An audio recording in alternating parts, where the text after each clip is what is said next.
kindly, can you add me something? Or the commonly used language, imeleta ngapi. Baada ya kusema imeleta ngapi, they'll always request that tafadhali niongeze kitu. But if this sector is actually regulated, the riders and the drivers will have a better negotiating rate with the owners of these companies. This petition is timely, and we have to discuss and finish it once and for all. Thank you, Mr. Speaker. Justice Kamei.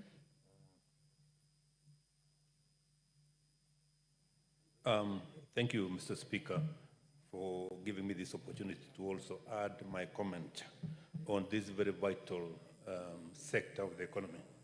Mr. Speaker, when you look at transport, you will be able to understand how the economy moves. And borders in this country have occupied such a pivotal role in the economy of the nation that we cannot just look aside and fail to regulate them. Mr. Speaker, much as you've mentioned about policy and legislative aspect of this petition, Mr. Speaker, I would rather we look at it globally. So if it pleases you, Mr. Speaker, you may direct that the committee looks at border sector at the very global nature so that we can be able to regulate this sector, bring normalcy in this sector, bring safety and other issues, Mr. Speaker. With those few remarks, Mr. Speaker, I support it, and I wish the committee would act expeditiously on the same. Thank you, Mr. Speaker. Thank you, Honorable Speaker. Honorable Speaker, I also stand to support this petition. I think it is well in order that we do get legal recognition for, they've actually been able to do this very successfully. And so this particular legal recognition will not only help the riders, but it will also help the consumers of this service, because already so many of us consume this service. And as the honorable member who has just spoken has said, it has become inevitable that this is recognized as a mode of transport in this country, and more importantly so. So I'd just like to encourage the team that has brought this petition forward, but also to just tell using the USSD code, because not everyone has a smartphone, and they would also really benefit from this service. With those few remarks, I do support the petition. I thank you. Roku. Thank you, Honorable Speaker.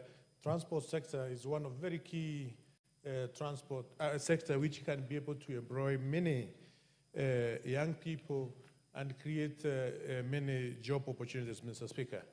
And I think it is high time also, as we support this petition, Mr. Speaker, to call upon the Minister in charge of transport to ensure this is a sector which is well regulated, which is where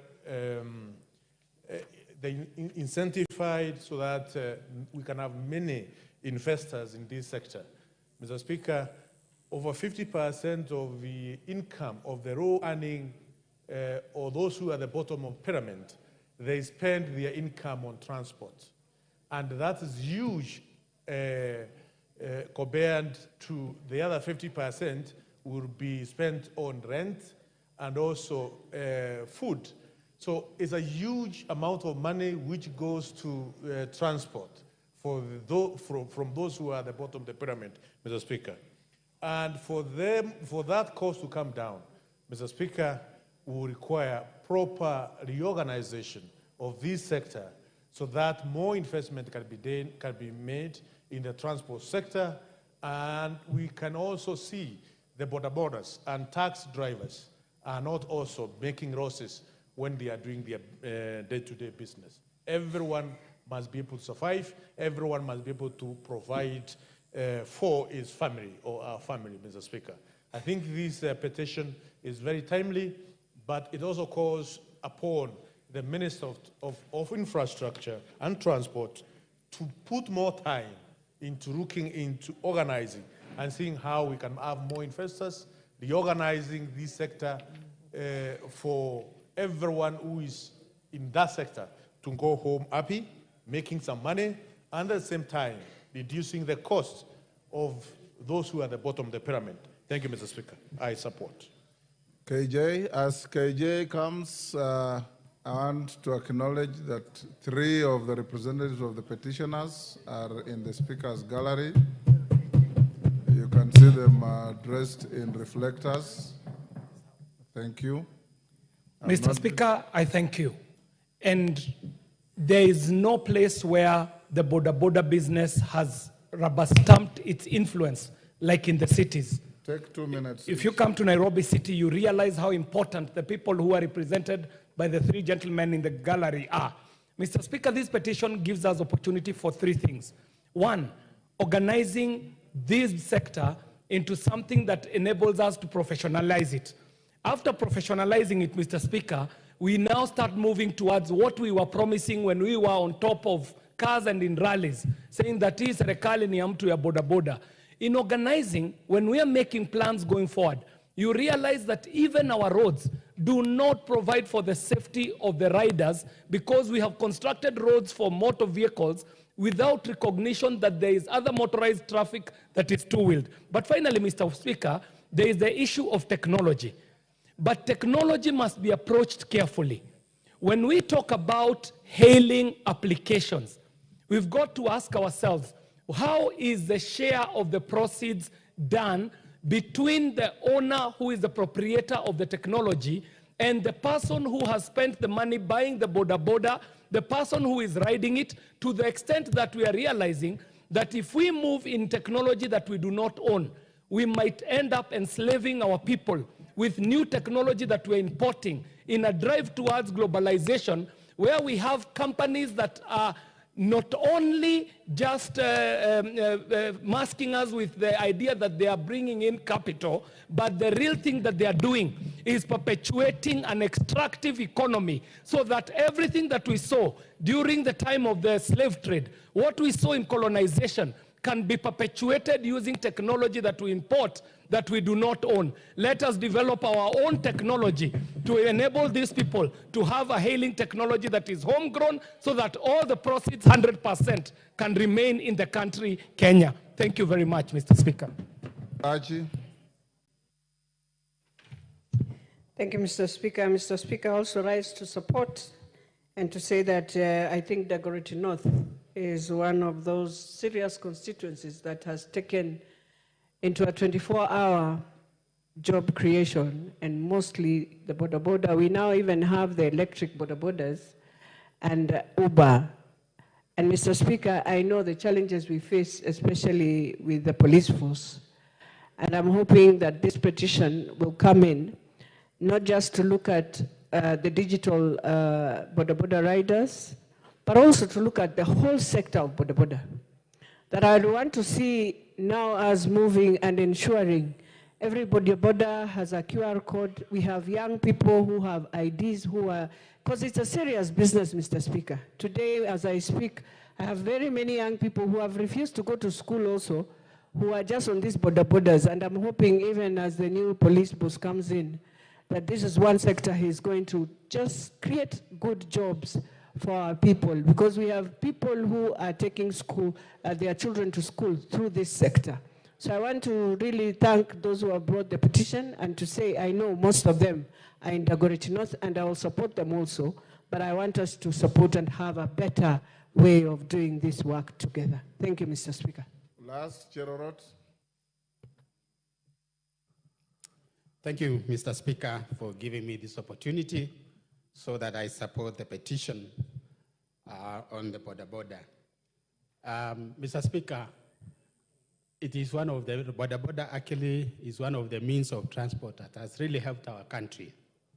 Since the introduction, transportation has been so easy, and also it has created some network in our poor roads, and it has helped even through by assisting, especially those who are less fortunate in the society. Last Saturday, Mr. Speaker, I launched in Kipkeli on East Boda Circle. And this one, Mr. Speaker, I think is going to help, especially when we go back to our model, the bottom-up economy. It is going to help, especially those who are in this business, Mr. Speaker. I want to say that also by actually regulating is going to help us a great deal, especially to protect those who are using boda as a means of earning their day-to-day income, and also as a means of transportation. Mr. Speaker, I want to say that the committee should be able to fast track and make sure that this thing is sorted out, and so that we can be able to help and assist those who are actually depending in this sector. Thank you so much, Mr. Speaker. I support the petition. Thank you. GK.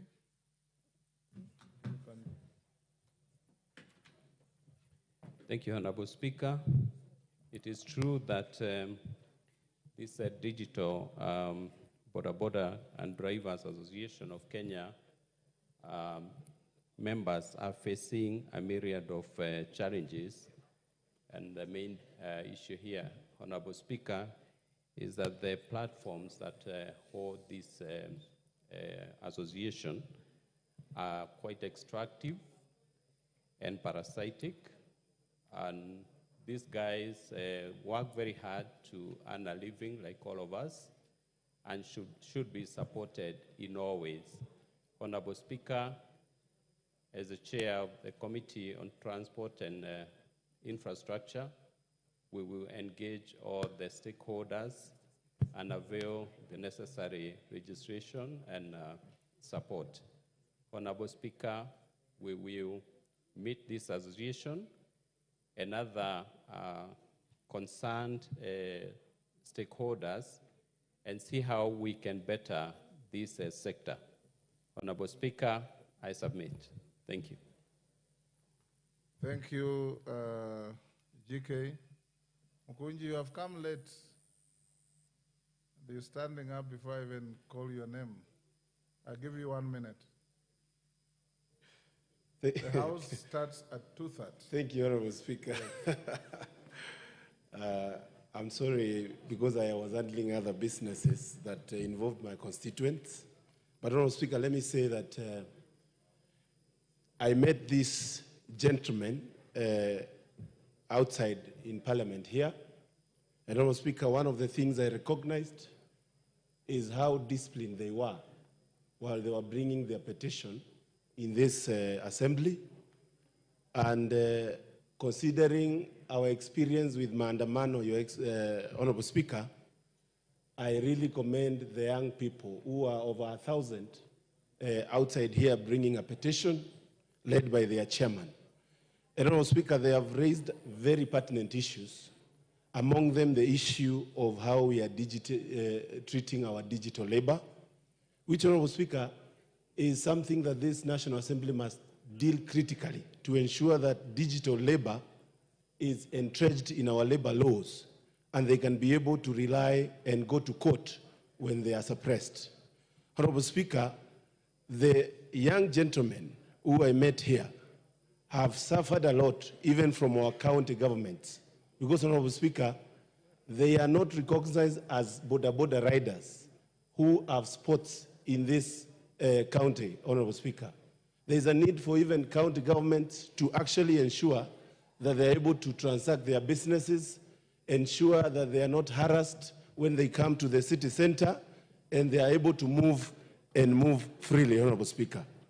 Honorable Speaker. 1 minute must be over, clerk. I gave you 1 minute.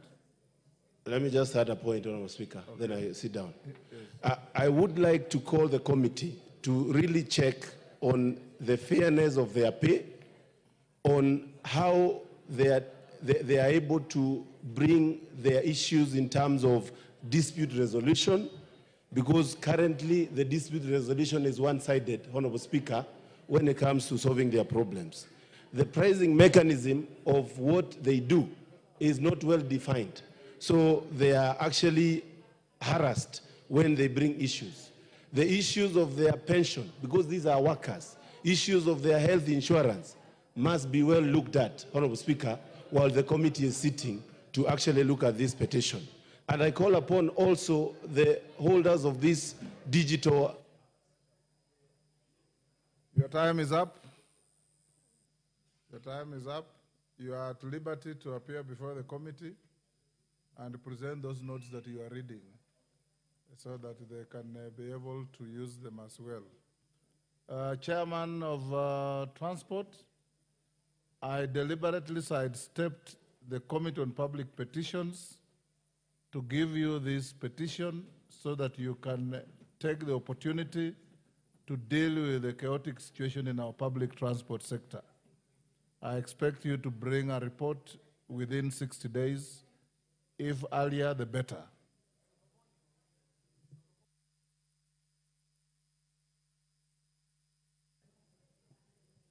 Order number 5, papers. Majority Leader. Thank you very much, Honorable Speaker. Honorable Speaker, I beg to lay the following papers on the table of the House today, Wednesday, September 18th, 2024, in the afternoon sitting. 1. End of term report for financial year 2018-2019, 2019-2020. The 54th monetary policy statement from the National Treasury and Economic Planning. And 4. Financial statements for the Pest Control Products Board, PCPB, for the year ended 30th June 2023 from the Ministry of Agriculture and Livestock Development. I thank you, Honorable Speaker. I beg to lay. Vice Chairperson, Departmental Committee on Labor.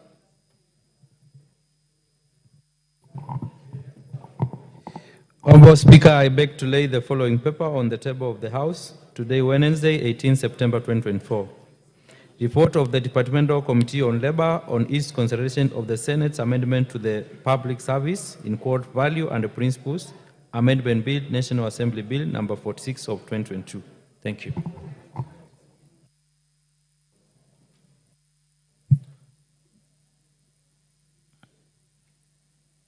You finished? Member of Delegation in the Parliamentary Union? Is that what he has done?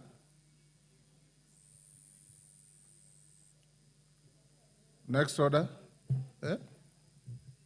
KJ.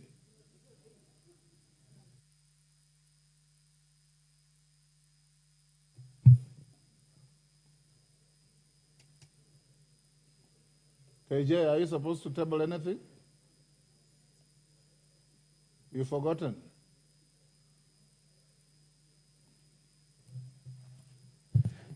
Honorable Speaker, I thank you for your indulgence and the prompting. I do appreciate that. Mr. Speaker, I beg to lay the following paper on the table of the House today, which is Wednesday, 18 September 2024.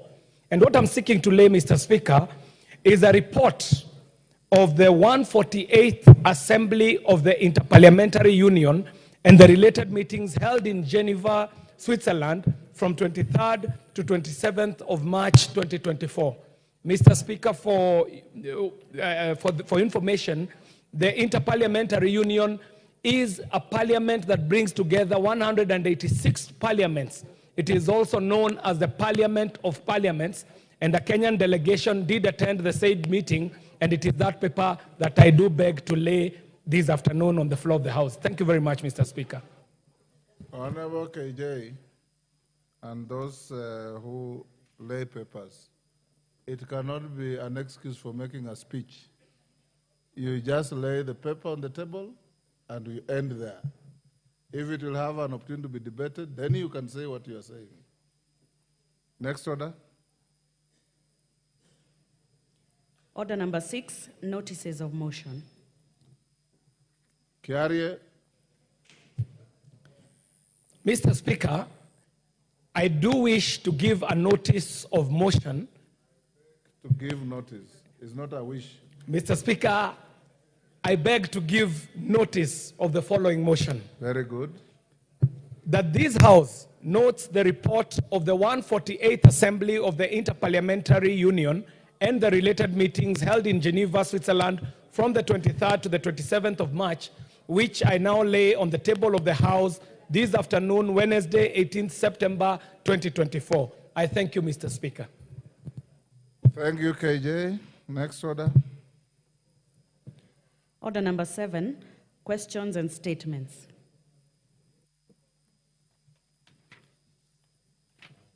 Honorable Geoffrey Ruku.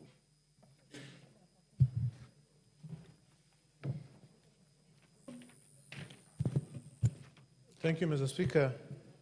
A request for a statement regarding the status of compensation of public servants who died from COVID-19 disease. Honorable Speaker, pursuant to the provision of Standing Order 44.2c, I rise to request for a statement from the chairperson of the Departmental Committee on Health regarding the status of payment of the last expense and death gratuity to survivors of beneficiaries of the National Health Insurance Fund and the Public Service Superannuation Scheme. Honorable Speaker, Article 43 of the Constitution entitles every person to the right to social security, which include indemnity and compensation to beneficiaries under the scheme in the occurrence of misfortune. It is in furtherance to this constitutional principle that the National Health Insurance Fund and the Public Service Superannuation Scheme offers last expense and death gratuity to survivors of the beneficiaries of the respective scheme. Regrettably, the family of the late Moses Muturi Ndwiga, PF number 20090000918, who succumbed to COVID-19 while serving in Nyeri County as the acting director under the Ministry of Lands, Public Works, Housing, and Urban Development, is yet to receive the last expense and death benefits. This disturbing case is among an estimated 800 beneficiaries under the National Health Last Expense Scheme and 400 entitled to gratuity under the Public Service Superannuation Scheme, particularly those who died between 2019 and 2021, hence deserving urgent intervention. Honorable Speaker, it is against this background that I request the chairperson of the Departmental Committee on Health to place the House on the following. 1, a report on the number of beneficiaries enrolled for the last expense under the National Health Insurance Fund, under the death gratuity, under the Public Service Superannuation Scheme. Payouts made so far as compensation or pension and pending claims. 2, reasons why the NHIF and the Public Service Superannuation Scheme have not compensated the families and beneficiaries who died while covered by the two schemes. 3, strategies and timelines that the ministry intends to implement to ensure immediate remittance of the last expense and death gratuity to beneficiaries, particularly the family of the late Moses Muturi Ndwiga, PF number 200000918, who worked at the State Department for Housing in Nyeri County. I thank you, Honorable Speaker. Chairperson, Health Committee. Where is Dr. Bukose? Any member of the Committee of Health? Can you, Madenge, advise your chairman that you bring a response in 2 weeks? Thank you. Mr. Speaker. Thank you. Member for Kieni, you requested to say something about the Endarasha tragedy. Remember yesterday I gave a statement to the House and we had a moment of silence in honor of our departed children. So I'll give you 2 minutes as the area member of parliament to eulogize and empathize with the families. Thank you so much, Mr. Speaker, for the opportunity. Coming late after others and the whole parliament gave a moment of silence.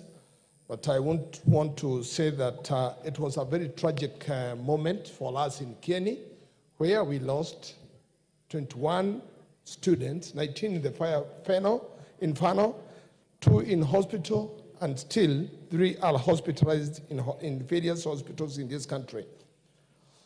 Mr. Speaker, when we say this, we want to appreciate and thank those people who came on time to give their condolences, to give us their best wishes for the departed ones, inclusive the one and the only one, the head of state of this country, His Excellency, the Deputy President, the Speaker, inclusive the Speaker, and there's so many CS and PSs who came on time to give their condolences.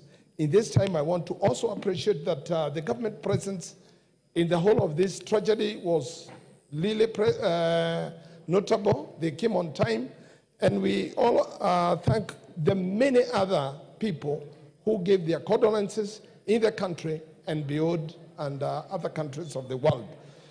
Mr. Speaker, I cannot only talk about the 21 who died in Kieni, forgetting the 6 who lost their lives in Kibwezi. And we say this is a very bad moment for this country, where we have lost more than 30 students in various places in accident, both fire and load accidents. And on this one, Mr. Speaker, I want to thank you for the opportunity, and also to tell the community in Endarasha, and particularly the director of Hillside Academy, who have always been giving us the best in education. It was the home of 824 students, and it has always performed very well in our local and national examinations. And for this one, we are calling upon the government to give any possible assistance, because a school that is housing that population of students is one that needs to be helped to raise up, and more so because we have students also who are going to sit for the KIPSEA examinations. Thank you, Mr. Speaker, sir. Thank you, Honorable Cheney, and we gave our collective condolences yesterday.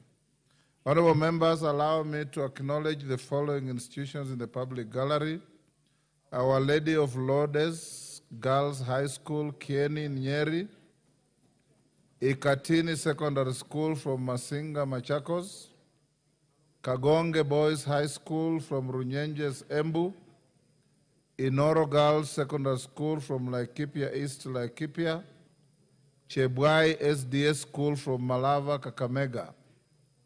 I have been requested by Honorable Mwalio from Masinga to acknowledge.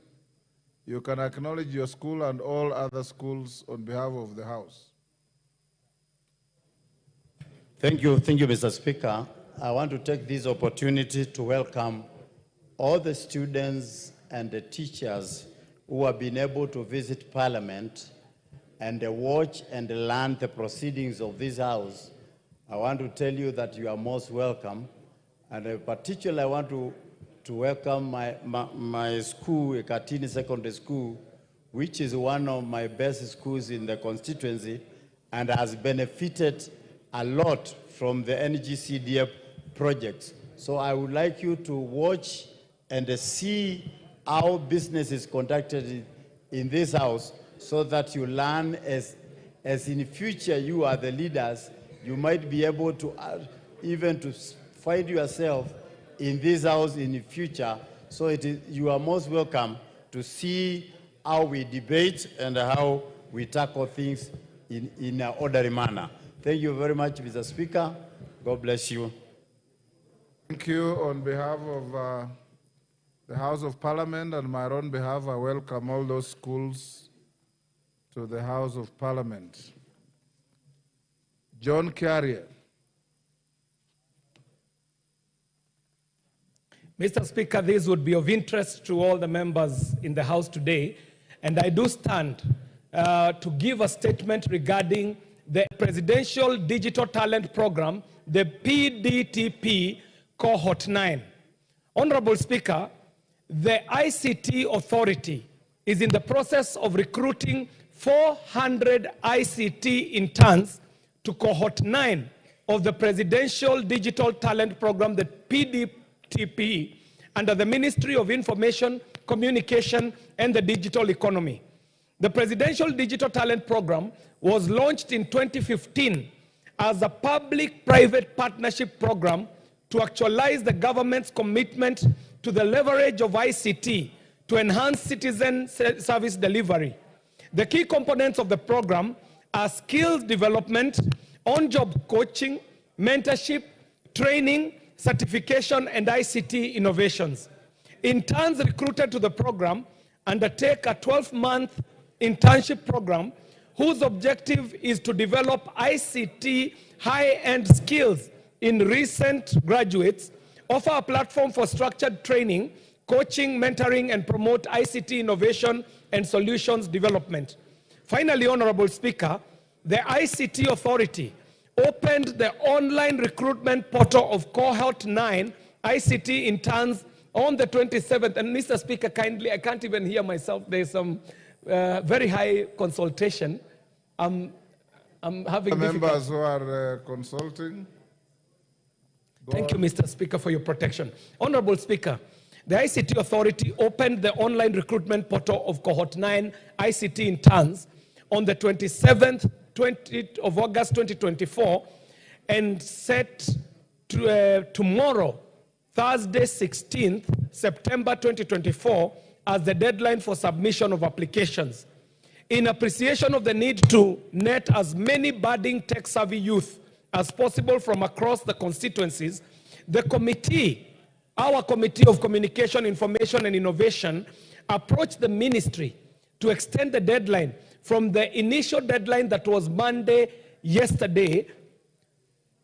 And I'm delighted to inform this House that the ministry, through the ICT Authority, acceded to our request and has extended the period for applications to Cohort 9 Presidential Digital Talent Program to Monday, 23rd September 2024.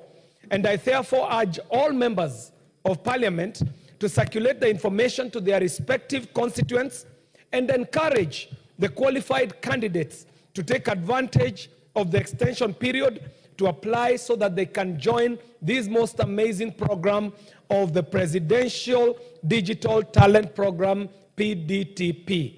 Mr. Speaker, I thank you, and I signed this on the 16th of September, 2024. I thank you, Mr. Speaker. Thank you, KJ. And next order.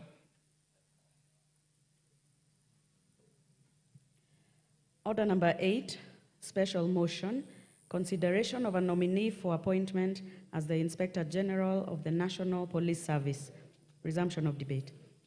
Honorable members, I'll give you direction as follows on this motion. I watched and listened to the morning debate. There was not a single dissenting voice. I want to allocate this motion 30 minutes before we call in the Minister for Education. Those I'll give an opportunity to speak will be allocated 2 minutes, and after 25 minutes, I'll call the mover to reply, then we put the question. Is that okay with the House? Right. Kiunjuri?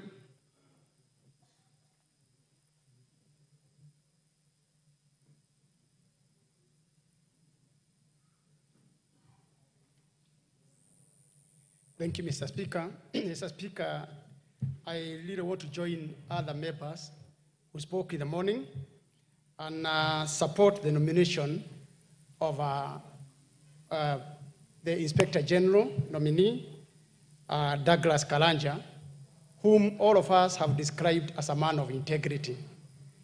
The speakers who spoke before me gave the history of this man as one who have risen through the ranks. I want to give my own testimony because I've interacted with him on several occasions, and especially when the insecurity was at its rise in Laikipia County. I also have known him for the last 15 years.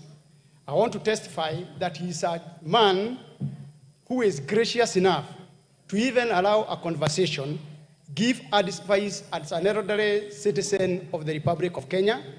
He would be able to put aside issues now of being a professional officer and also give advice on how we can secure this country without really raising temperatures, without dividing our people, because I come from a constituency, a county, where it is really cosmopolitan.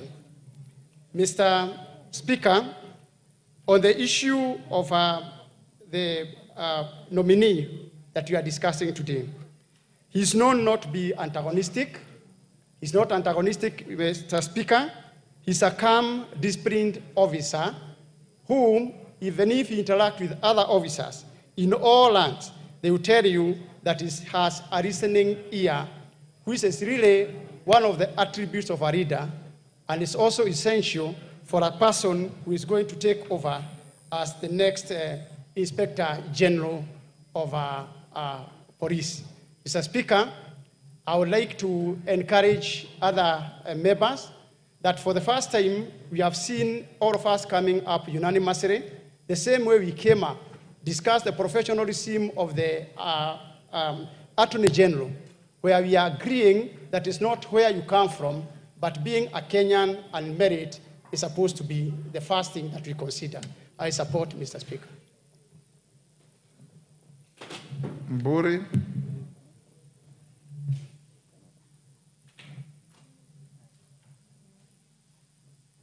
Yeah, thank you, Mr. Speaker. Mr. Speaker, I also rise to support this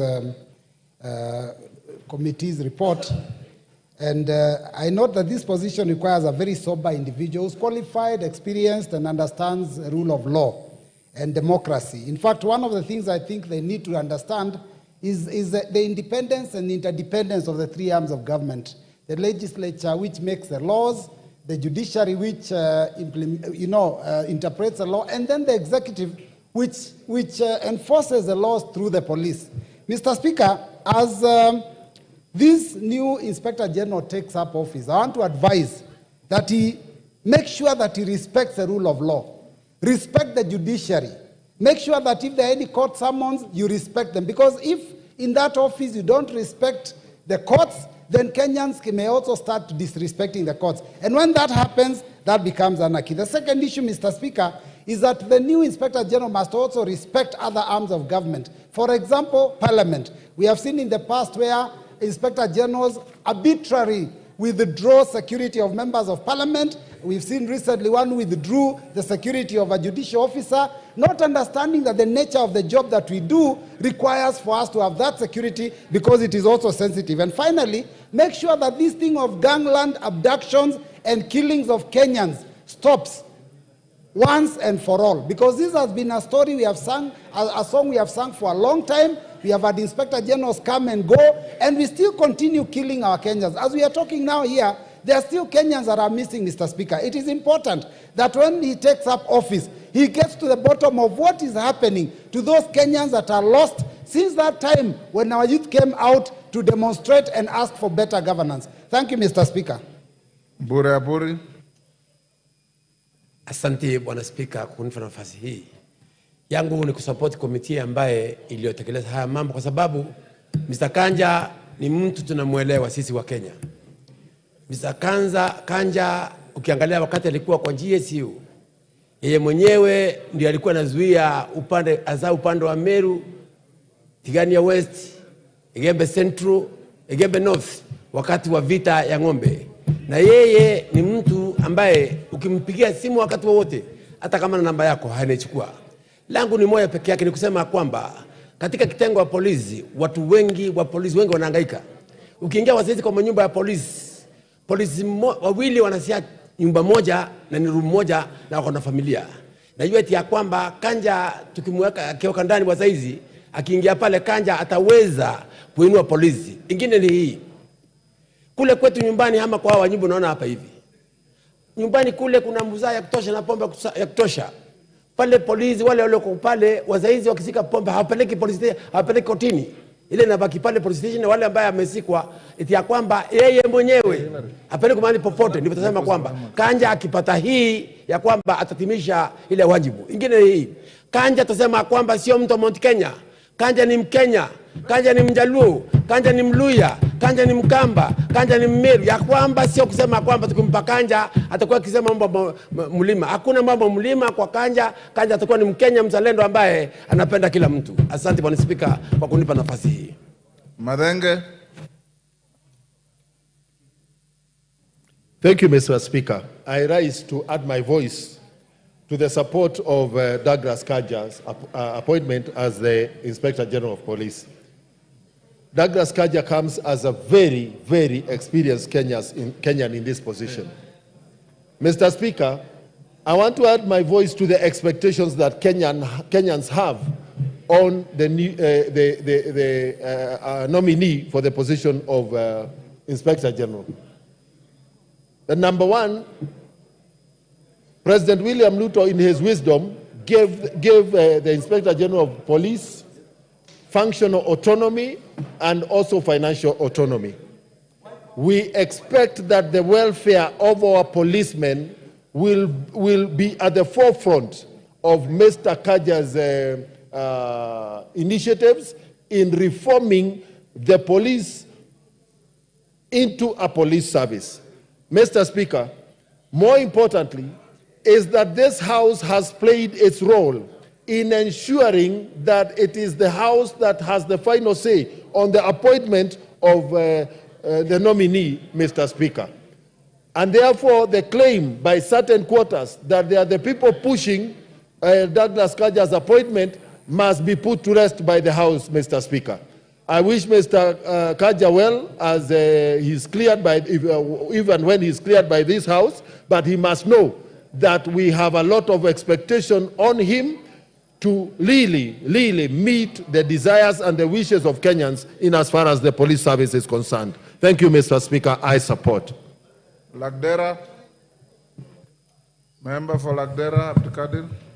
Okay, thank you, Mr. Speaker, for giving me the opportunity.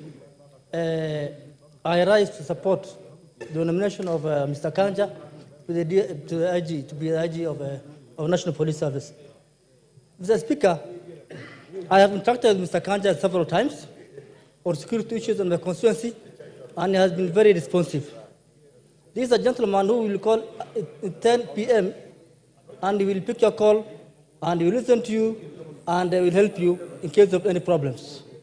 And if you want to know him, you will look at his wealth declarations. He's a modest man, somebody who has gone through the ranks from police constable to IG, and now what he is declaring, just modest. For any other person, for another Kenyan, I think that person will have been a billionaire now. He declared for 6 million as his wealth. That itself tells you Mr. Kanja is a man of integrity. Therefore, I think the nomination of Mr. Kanja is very important, because for now, I think we'll have somebody with integrity, with experience, with somebody who has gone through ranks of police to at the top, and somebody who understands the challenges of each and every cadre of the police service. Thank you, Mr. Speaker. I support. Naisula. Speaker, I also do rise to support the appointment of the nominee, Mr. Kanja, for the position of the Inspector General of Police. And I speak as someone who has worked closely with him when he was in charge of GSU, Mr. Speaker, and he's the one who introduced the National Police Reservists in the North Rift, Mr. Speaker. I remember when we had issues in Samburu West constituency, Mr. Speaker, he got out of the office. We went round with him to the field. He saw the challenges that we were going through, Mr. Speaker, and he's the one who then recruited and ensured that NPRs were brought into place, Mr. Speaker.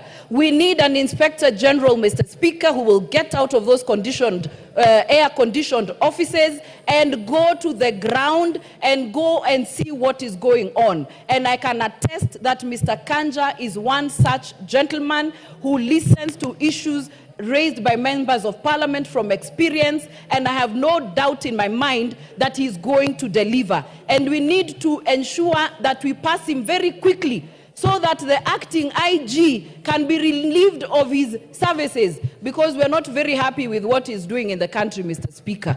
I support. Member for Tetu.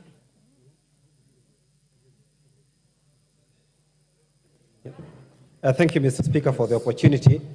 First of all, is to thank the committee for a job well done, the joint sitting of the Committee of Parliament, of the National Assembly and the Senate. Mr. Speaker, I also rise to support the appointment of Douglas Kanja as the Inspector General of Police, and to say that Mr. Kanja is a seasoned professional who has grown through the ranks. So we expect him to be accepted very well within the police force, unless, unlike in the past, where we may have appointed outsiders to that position. Mr. Kanja, I know him very well, and he's a man with very good temperament, and who will become a very good unifying factor, within the police force, or within the police service. Mr. Speaker, the job of the IG is a tough job, and I hope that he can be able to see through the police reforms that we have been talking about for a very long time. We have a lot of work in fighting corruption within the police force, improving the welfare of officers, ensuring a fair promotion policy, stopping any extrajudicial actions by police officers. It's a tough job, Mr. Speaker, and we wish him well, and he has our full support if approved by this House. Thank you. Karole Omondi,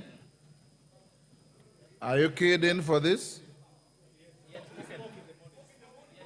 If you spoke in the morning, then get yourself off the radar. Yes, get yourself off the radar. Honorable Sane.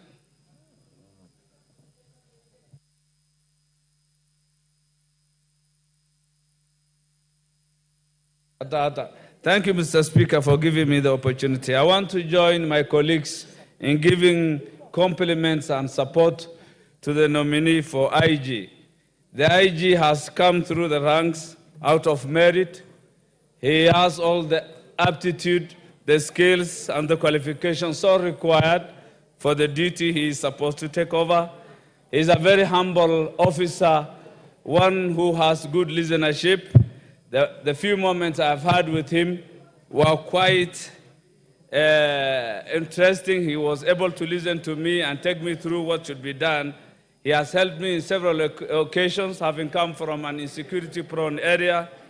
The IG is one person who has outstandingly performed in the last days of the Gen Z demonstrations. So I would, in a nutshell, accept in the approval of the IG, Mr. Douglas, for this job. I'm sure he will be one of the best IGs to hold that office. I so support. Thank you. Hillary.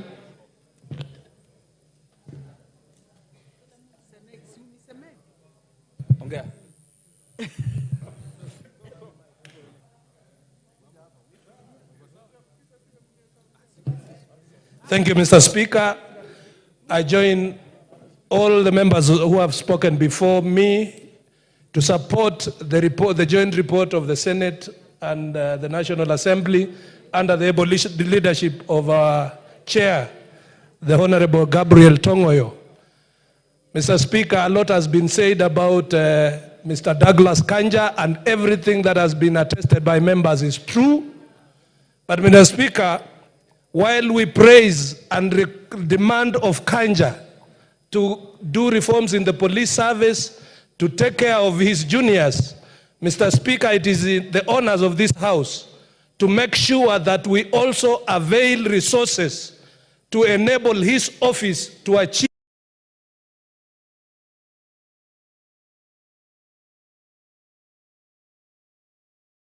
with a budget of over 115 billion and 85% of that budget going to personnel and emoluments, Mr. Speaker, and leaving 15% only for operations, the police will not achieve any meaningful thing, Mr. Speaker. And I'm calling on this House, when the new IG brings requests to improve performance in the National Police Service, let us generously add resources to him so that as we demand services, we also facilitate services by allocating resources, Mr. Speaker. I support. Martin Owino. Thank you, Mr. Speaker. I also rise to support the committee led by Togoyo. Mr. Speaker, it appears the gentleman is a man of integrity, according to the report and the eyes of the committee, and we support that. There are only two things, Mr. Speaker, that I would like the gentleman to look into when he takes the office. Number one, the idea of restoring the image of the police service so that they can gain trust from the public and allow people to present information so that crime can be detected early and managed. That is missing because of the acrimony between the police and the people right now. Second, the issue of orders from above. Release the police to do what they have been trained, not what they are told to do. Mr. Speaker, we realized this when we were on the streets, when somebody just say, what are you doing with those MPs? Tear gas them. Very wrong. Lastly, the issue of transferring police force to police service is just a statement. We would like this gentleman to transfer this from that status to community policing service. If that is done, people will restore the confidence which they have lost in the police force, so to say. Thank you, Mr. Speaker. Thank you, Mutunga. Thank you, Honourable Speaker, for the opportunity to also add my voice to this. Honourable Speaker, I commend the committee for a good job done in the inquiry and proposals they have made. So I urge this House to consider approving the appointment of Mr. Kanja as the IG of Kenya. Honourable Speaker, Mr. Kanja has what it takes. He has long-standing experience. He has requisite education that is needed. He has the professional capacity to do the work. He is also marked levels of maturity. We need a mature person in the police force, and he is a man of God. Honourable Speaker, I attended Mr. Kanja's... Honourable Angela, what's your point of order? Mutunga, take your seat. Give him the mic. Mr. Speaker, I want to bring attention of the chair to page 21. Which chair? The Speaker, sorry, Mr. Speaker. I'm sorry. On page 21, number 45, about the nominee's background. I'm seeing, Mr. Speaker, Angela, what is our nominee, sorry? Are you debating or you have a point I'm not debating, I'm bringing to your attention to make a ruling, Mr. Speaker, whether we are properly debating the right person to be appointed as IG. Because this person was born on 22nd September 1963. And 1963, this is 2024 September, he's already 61. All government officers retire at the age of 60. So are we going to appoint somebody who is not even in the system, who has already retired? Is it in order for the House to debate something that is out, somebody who has already retired? Mutunga, go on. Honourable Speaker, Mr. Kanja is being appointed on contraction basis, and I think the member is out of order. Honourable Speaker, I need to draw caution, Honourable Speaker, that this... Honourable Speaker, that is my opinion, and I'm entitled to an opinion. Honourable Speaker, I believe I'm on the floor and I'm entitled to an opinion. I have not ruled, I've said my opinion. Honourable Angela, take your seat. You've made your point. Take your seat. Honourable Speaker, I would like to just draw caution to Mr. Kanja. Honourable Speaker, Kenyan police is not one of the most respected. I know, Honourable Speaker, all of us have traveled in this house. And whenever you go to an airport and you're not sure of what to do or where to go, the first people you respect and expect to give you genuine guidance are the police. And that is why we're asking Mr. Kanja to bring the Kenyan police to that particular level of respect. Honorable Speaker, I would also ask that we refrain from aligning our police force. Honorable Speaker, our policemen are also Kenyans and workers in this particular country, and we need to support them to do their job. Honorable Speaker, I would also like Honorable Kanja to train the police to be credible in whatever they do so that they can be respected people. I would like to, Honorable Speaker, to appeal to this House to consider Honorable Kanja for the appointment. I thank you. Honorable Wanjala. Honorable Wanjala, intellectual honesty requires that when you quote something, you quote it fully, not selectively. If you read that whole paragraph, you'll have found that the answer you are looking for lies there. And it doesn't require the ruling of the Speaker. The committee says, the committee noted that at the time of the hearing, the nominee was 61 years old. Article 245 of the Constitution does not prescribe an age limit for the Inspector General. Further, Section 76 of the National Police Service Act, Cap 84, excludes the Inspector General from the retirement age of 60 years. So if you read that paragraph in full, you could have had the answer that you are looking for. So that is called intellectual inexactitude.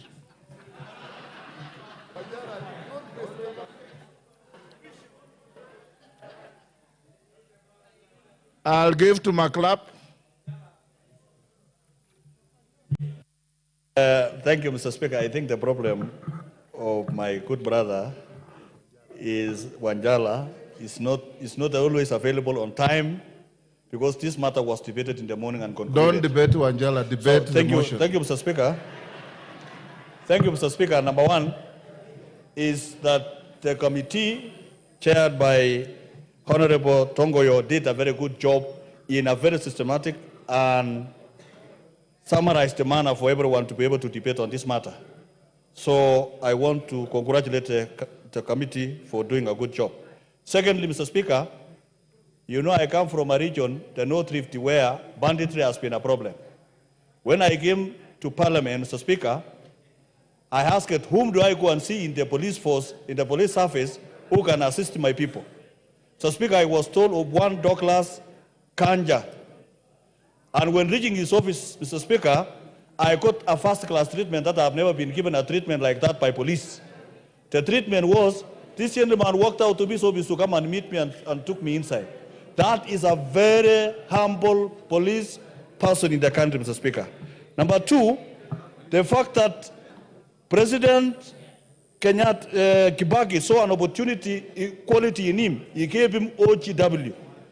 When Uhuru Kenyatta gave him another presidential honor, and William Ruto gave another presidential honor. So, Speaker, that tells you this is a man that the country can rely on security matters. Mr. Speaker, as I end, what awaits Kanja is digitization of the police services in the country so that to reduce the issues of corruption. Two, protect the NBRs in the country so that they are protected just like the other police. Three, let him go in record as the IG in Kenya. As Tongoyo, you can now reply. The time I allocated is over. Yes, Wanjala, what is it again? You look restless.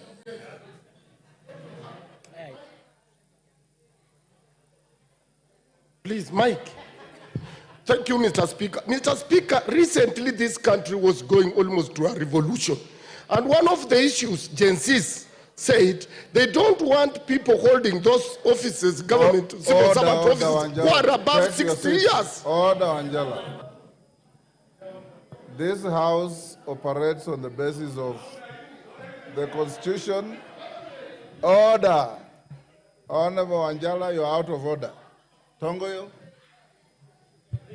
Give me the mic. Thank you, Honorable Speaker. And before I reply, I have got only about one or two things to add. Honorable Speaker, I want to take this opportunity to really sincerely thank all members of this House from both sides of the House for debating this motion with objectivity and for the overwhelming support that actually they have given to this motion. Honorable Speaker, it is important to note that from almost 30 plus members of this House who have contributed to this motion, all of them, they had given their own personal testimonies of the person, Mr. Kanja, of a person who is always ready to listen, a person who is a team player, a person, of course, who is committed to the service, and with no doubt, Mr. Douglas Kanja is a man that we can trust to bring the needed reform in the police service. Mr. Speaker, actually, that should be also a rallying, a call to all of us as leaders, that when we give an opportunity to serve, we should always do it diligently with a lot of zeal. So when a time comes for scrutiny, there will be too much good to be said about us and the accolades to be said of what we have done during our time of serving the country. Mr. Speaker, two critical things that came up. One, you have actually managed to address, I don't want to say it, on the issue of the age. Of course, it was raised earlier by our very senior member there, and of course by Wanjala. I don't want to repeat it, you have said it very well. Mr. Speaker, there is the issue, of course, which was raised by Otende on the issue of temporary absence of the Inspector General, and the Section 16, Cap 80 is also very clear that the President, on recommendation of the Commission, may appoint one of the Deputy Inspector General to act as the Inspector General for the period not exceeding 3 months. So I think that confirmed that the position of the acting IG is in order. With this, Mr. Speaker, I want to call this House to approve the appointment of one Mr. Kanja for this position, and I reply, Mr. Speaker. Thank you so much.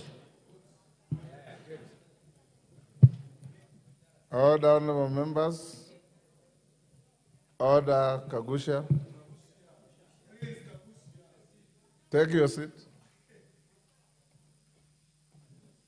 Honorable members, I now put the question, which is that taking into consideration the findings of the Joint Committee of the National Assembly Departmental Committee on Administration and Internal Affairs and the Senate Standing Committee on National Security, Defense, and Foreign Relations in its report on the vetting of Mr. Douglas Kanja Kirocho for approval as the Inspector General of the National Police Service, laid on the table of the House on Tuesday, 17th September 2024, and pursuant to the provisions of Article 245(2)(a) of the Constitution and Section 12(1) of the National Police Service Act, Cap 84, and Section 8 of the Public Appointments Parliamentary Approval Act, Cap 7F, this House approves the appointment of Mr. Douglas Kanja Kirocho as the Inspector General of the National Police Service. As members of that opinion say aye. Aye. Will those of the contrary opinion say nay? No. The ayes have it.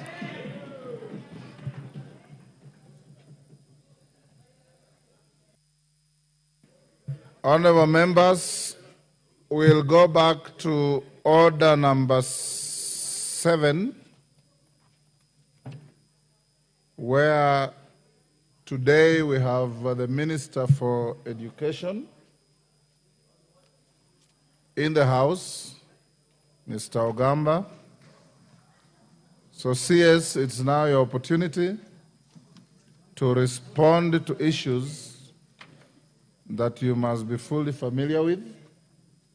This House held a Kamkunji on Tuesday, 20th August 2024, and matters that arose from there required and necessitated the House to invite you to come and speak to the issues as listed out on the order paper which you are familiar with. I now give you the opportunity. Thereafter, members will have an opportunity to ask you questions, both on the statement you are going to give and any other matters within your jurisdiction in the Ministry of Education. You may take the floor.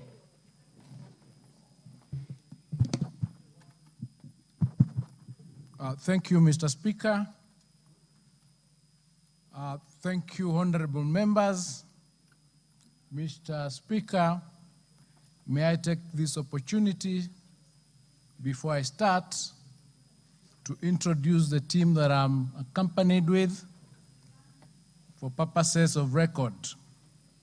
I'm accompanied by the PS TVET in the Ministry of Education, Dr. Esther Moria, the PS Basic Education, Dr. Belio Kipsang, the PS Higher Education, Madam Beatrice Inyangala. I'm also accompanied by Professor Daniel Mugendi, the chair of all VCs, the vice chancellors of the universities in Kenya, public universities, and the CEO of the University Fund, Geoffrey Monari, together with my technical advisor, Joshua Wabwire. Mr. Speaker, may I take this opportunity to first and foremost thank you for giving me the opportunity to speak in this August House, specifically about the student-centered funding model, which is new in this country, and any other issues that relate to that model and in the education sector. Mr. Speaker, I also thank you for the Kamkunji you hosted on the 20th of August 2024, together with other honorable members that arose out of the concerns surrounding the new funding model. Mr. Speaker, we benefited from you and from the members' concerns and perspectives, and we have since taken action towards the proper rolling out of the model in a seamless and sensitive to the stakeholders' concerns. I thank you, Mr. Speaker, for favoring us with a copy of the answered, which indicated or stipulated the issues that were of concern. Mr. Speaker, I wish to indicate that a day after the Kamkunji on the 21st of August 2024, we did implement your directive and requested all the vice chancellors in the country, in the public universities, to admit all the university students who had applied and admitted to those universities without paying their household contribution, as we sorted out the issues that were surrounding the funding model. Mr. Speaker, a total of 124,364 students out of the 538 students that were placed have since reported to their respective universities.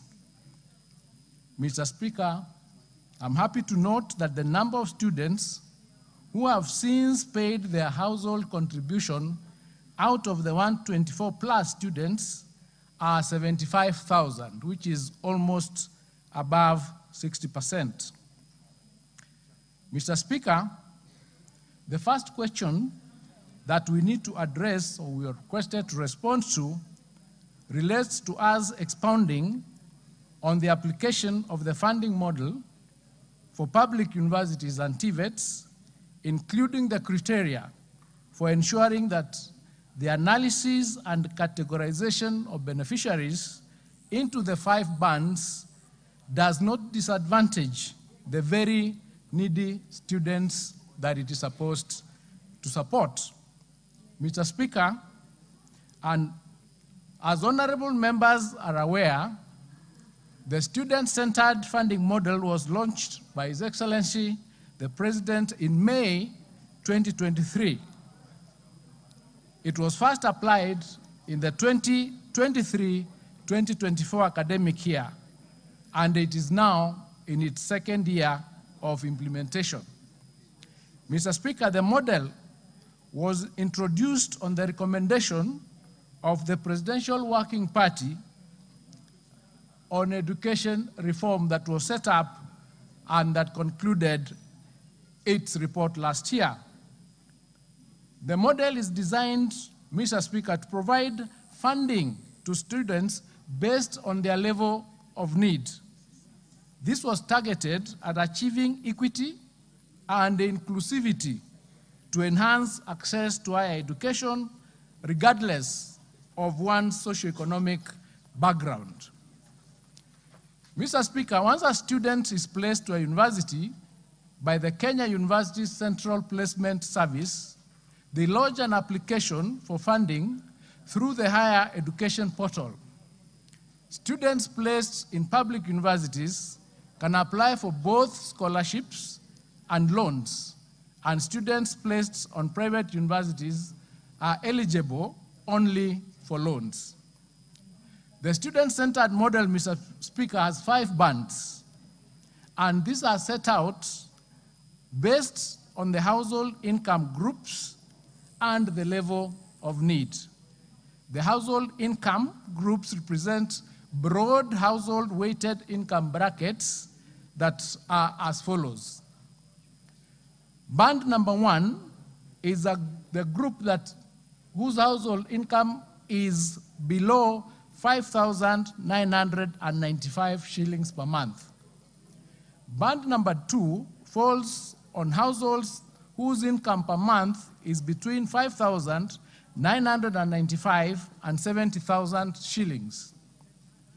Band number 23,000, the second band 2, is between 5,995 to 23,670. Band 3 is from 23,671 to 70,000. Band 4, 70,001 to 119,999. And band 5 are households whose income is above 120,000. Mr. Speaker, based on the 5 bands, there is also affirmative action that is considered during the banding. Now, under table number 1 that I have here and to which I forwarded a letter to you, scholarship university bands on table number 1, band 1, the amount of scholarship is 70%, the loan is 25%, and the household contribution is 5%. So I'll just, so that I save time, I'll just read the household contribution for band number 1, 2, 3, 4, and 5. Band number 1 contributes 5%, band number 2 contributes 10%, band number 3 contributes 20%, band number 4 contributes 30%, and band number 5 contributes 40%. The rest is contributed by the government. On the scholarships, band number 1 gets 70%, band number 2 gets 60% for TVETs, band number 3 gets 50%, band number 4 gets 40%, and band number 5 gets 50%. To determine, Mr. Speaker, the student's level of need, in order to give the categorization, there was use of a product called the means testing instrument. Now, the means testing instrument was designed to utilize data provided by students to determine their level of need. The data was then validated through other government agencies and systems. The application system is integrated in other government databases that include the Universities and College Central Placement Service, the Integrated Population Registration System, the National Education Management Information System, NEMIS, the Kenya National Bureau of Statistics, the Higher Education Loans Board, the Registrar of Births and Deaths, the National Social Protection Scheme, National Council of Persons with Disabilities, and the Kenya Revenue Authority. This integration helps to validate the information provided by various students in order to ensure that they are banded in the right band. This targeted approach, Mr. Speaker, Madam Speaker, ensures that students who face the most significant financial challenges receive the greatest support to complete their education. Madam Speaker, since the rollout of the student-centered funding model, there have been improvements carried out to ensure that it accurately determines the student's level of need and that no needy student is disadvantaged. The improvements have been formed by engagement with stakeholders, including honorable members of parliament through that Kamkunji. On account of these engagements, for example, Madam Speaker, the means testing instrument has been enhanced to capture broader socioeconomic factors and therefore improve the accuracy of the categorization. These extra additional socioeconomic factors include the number of children in primary and secondary school in a household. They also include the parents' highest educational level. It also includes the agricultural priority programs, and I'll come to explain that a little bit later. It includes areas where, for example, parents are known. So the categorization has been expanded in order to ensure that as we categorize the students into bands, the outcome places them as close as possible to their realities. These improvements, Mr. Speaker, have seen a change in categorization across the various bands, even as students also have been sensitized to provide more accurate information that are detailed. A comparison of their categorization between the year 2023, 2024, and the 2024-2025 has actually confirmed from the figures that the Band 1, Band 2, and Band 3 have more students this year than they had the last year. And Band 5 and Band 4 and 5 have lesser students than they had last year. So it has tilted because of the improvement of the categorization.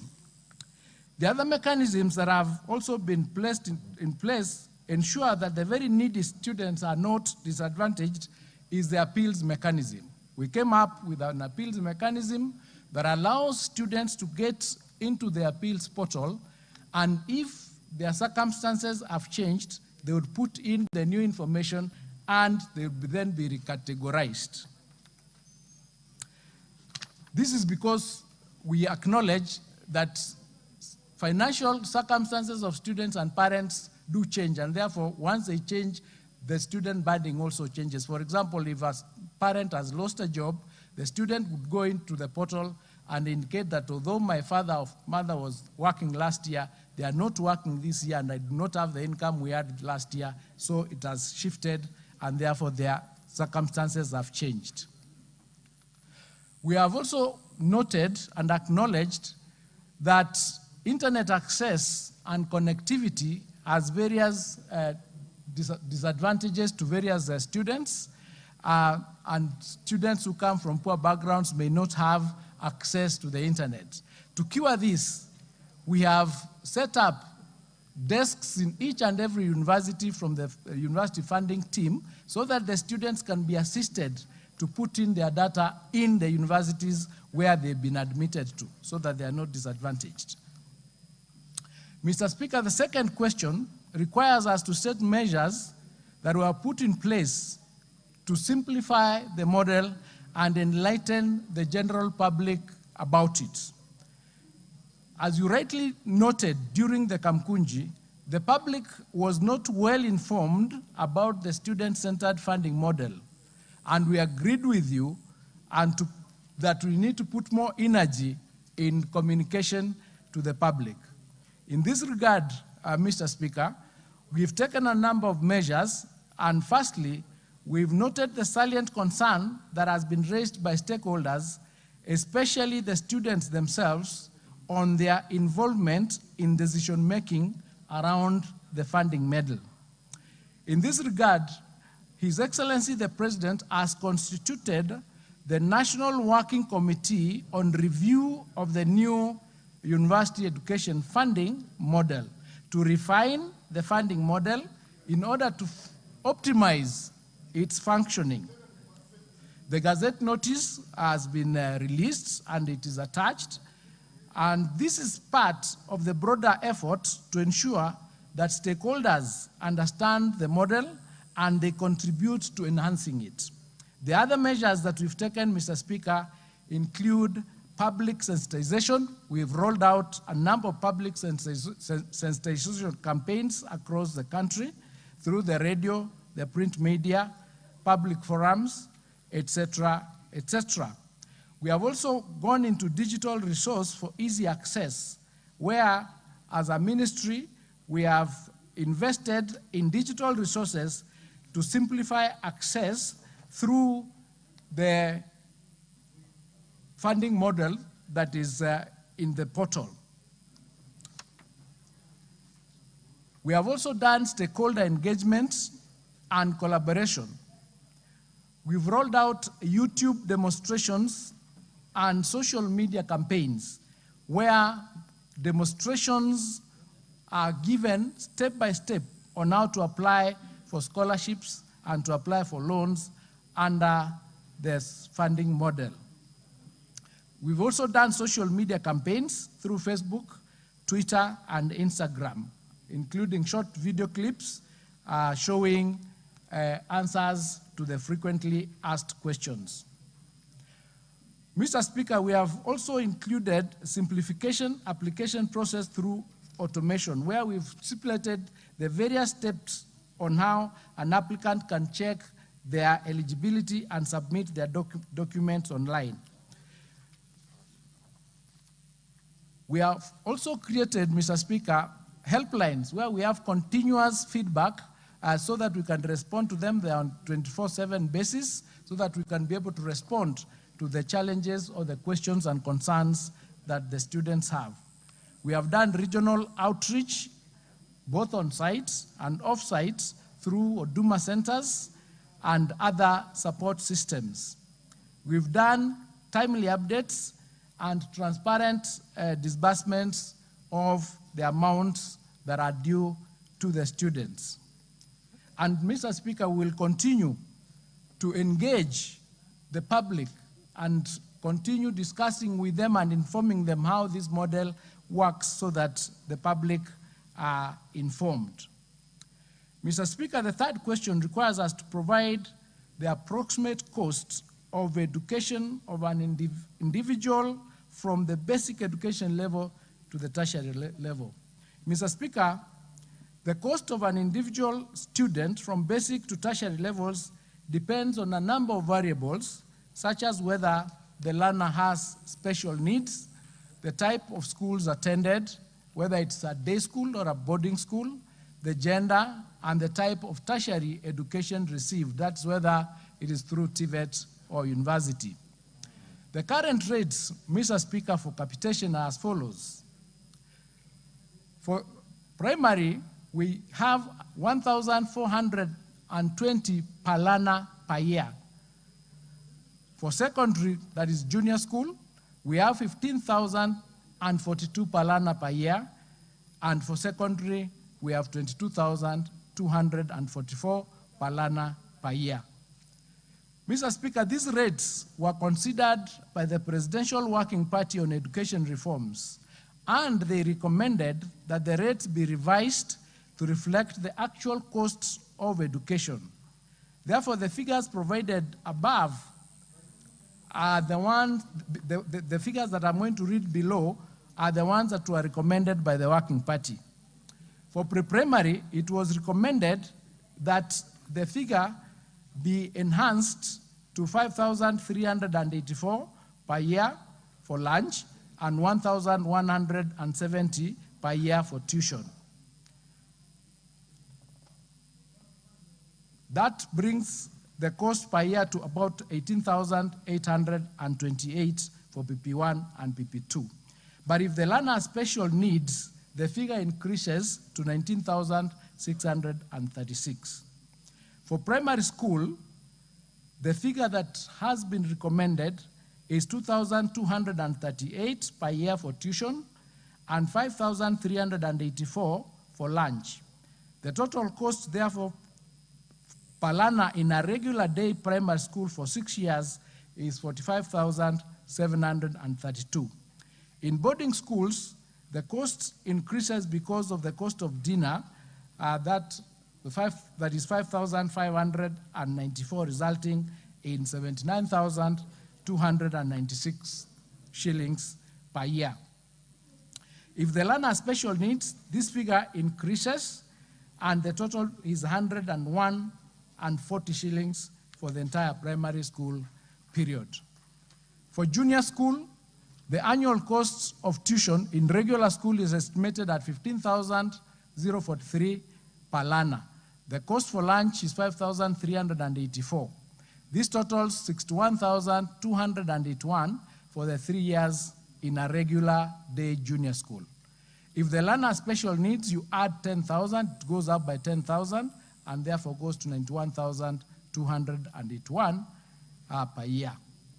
In secondary schools, there is a table that I have, and Mr. Speaker, allow me to just indicate that we have a different figure for female students and male students, because the female students in the kit that they get is slightly higher than the male students. So for female students in National Extra County School, the figure is 481,915 for the 4 years. But if you have special needs, the figure is 621,915. For males, the figure works out to 472,232. But if you have special need, it becomes 612,232. If you're in boarding school for females, the figure is 429,839. But if you have special needs, it is 569,839. And male in boarding schools, the figure is 420,001. And if you have special needs, it is 560,156. At this point, Mr. Speaker, let me note that 70% of our students are in day schools, with boarding secondary schools accounting for only 30% of the student population. For learners with special needs, Mr. Speaker, the capitation is enhanced by 35,000 per learner per year, with a total capitation of 230,108 per learner over the 4 years. For learners in day secondary schools, the approximate cost per learner per year is 22,527 for tuition, 11,000 for lunch, and this totals to 134,108. The 11,000 for lunch in these schools, however, is a special arrangement between the schools and the parents, and it's not a capitation. For tertiary education, Mr. Speaker, the average cost of education and training in technical and vocational education and training institutions is 125,789 per annum, comprising tuition of 67,189 and assessment of 15,000, upkeep of 18,600, and administration costs of 25,000. In universities, the annual programs cost range from 122,400 for arts programs to 612,000 per year for programs in medicine. The average upkeep costs per year for students in the university is 60,000 per student. Mr. Speaker, the figures for secondary school that we have indicated are between the fees for day secondary schools, that's the lowest figure, and national extra secondary schools have the highest figures. So, Mr. Speaker, the figures for universities and TVET are inclusive of upkeep and subsistence costs. The most expensive program is Bachelor of Medicine and Surgery, actually Bachelor of Medicine and Dental Surgery, which is 612,000. And the least expensive program is Bachelor of Arts at 122,400. Mr. Speaker, the fourth question requires us to state the amount that goes towards education bursaries and scholarships every year.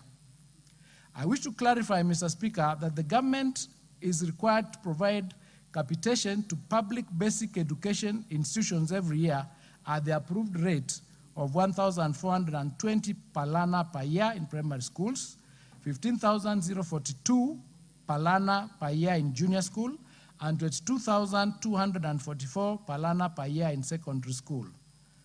The total provision depends on the enrollment, and the requirements that